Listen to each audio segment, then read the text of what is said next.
What you doing? Oh, sorry guys, I got distracted. I was reading a version of this that was actually good.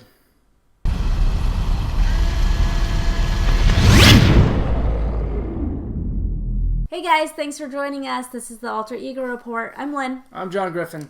Today we are reviewing The Dark Tower. Yes. Yes. It stars Idris Elba, Matthew McConaughey, and what's that boy's name? Tom Taylor. Tom Taylor.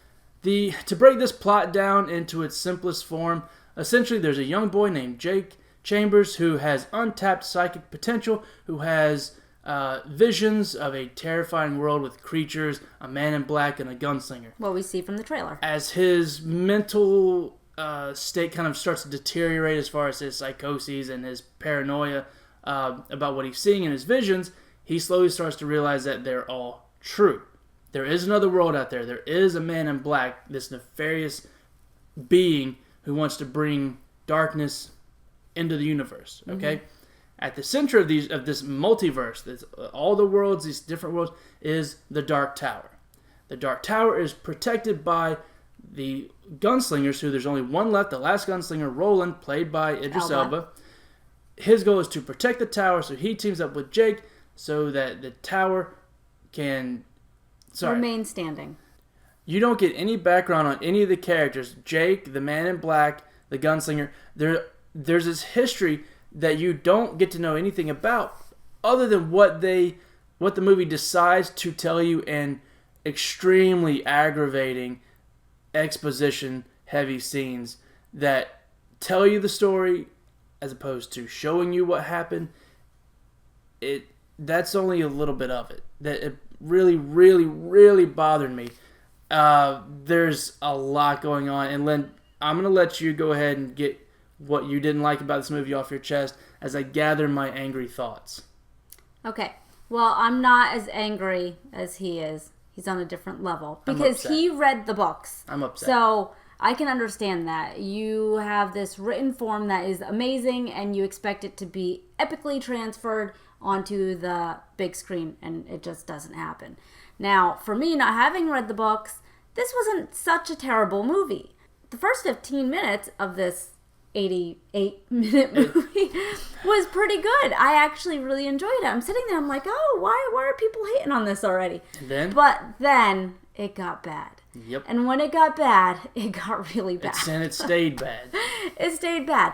The very first thing I noticed was the inconsistent age of this boy. Yep. Of Jake Chambers. The reshoots are obvious. Oh, my Lord. And he goes from his cute little 9 or 10 whatever-year-old self to a 13-year-old boy who is undergoing puberty, or has completed puberty. I don't know. His voice gets deep. His facial structure changes. His hair keeps going from long and shaggy to short, and it's hard to stay in the moment when your actor keeps changing ages, like in the same scene, basically. Oh yeah, that's just one thing that's not. McConaughey's pretty bad. McConaughey is terrible, and I love McConaughey. Yeah. I'm watching him. I'm just like, dude, you are really like dialing this way over the top to the point that it's like bad. Yeah, the word I thought of in the theater was aimless. Like I felt like he was just there with no real specific goals. There are good things.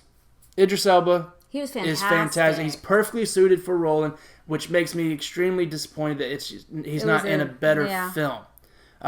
When he decides to finally sling his guns, it's pretty cool.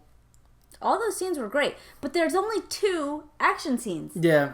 The 2 that we saw in the trailer. Now, I understand that they're going to be doing like 10 to 13 episodes in between sequels of this movie. That's never going to happen. They should have just That's done it that never way. going to happen. So now we are left with an 88-minute... That's all this is. You're never going to see this again. I don't believe... Maybe let it rest for a decade and come back, try again. As a Game of Thrones level HBO series. That would have been fantastic. Getting a TV series for this, I would love to sit down on my couch every week and get this. You know, it's one of those. Get into that. You know. Anyway, another thing that really bothered me about this movie is the overall goal that's trying to be accomplished. And I mean, I can't really say much, so this is going to sound extremely vague because it is vague if I don't want to spoil the movie for you guys. But the ending is so anticlimactic, and it's not just anticlimactic. It doesn't make any sense. In the end, guys, there just isn't enough here to recommend this movie. There are cool things in it. Idris Elba is perfectly suited to play Roland. Hearing him cite the Gunslinger's Creed, I could sit there for 90 minutes and just have him put that on a loop, and I was like, and be fine.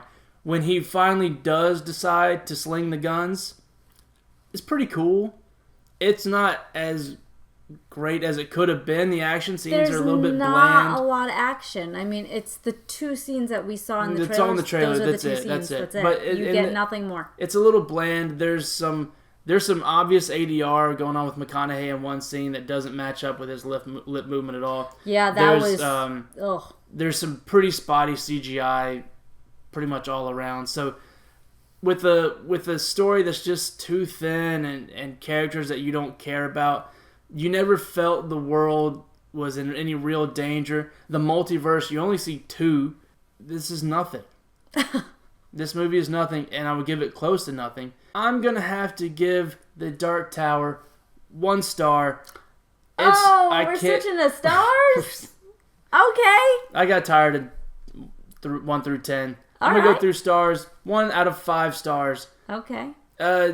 Just because there are a couple of cool moments, and the rest is just nothing. And I'm very upset that this movie is what it is. It's like Michael Scott with Toby. Why are you the way that you are? He's so funny. I'm going to give this out of 5 stars. I'm going to say 2 stars. You sure about that? I'm sure about that. Should I do 2.5? I mean, it wasn't a horrible movie, but it's not worth seeing in theaters. If it's on TV, there's like spots that you should watch because they're cool, but then turn it off. Doesn't sound like a recommendation for me. Okay, well then I give it. You just said don't even watch this on TV. No, I didn't say that. We're both going to give this 1 star. No, it's 2 Thanks, stars. guys. I give it 2 stars. Thanks for watching.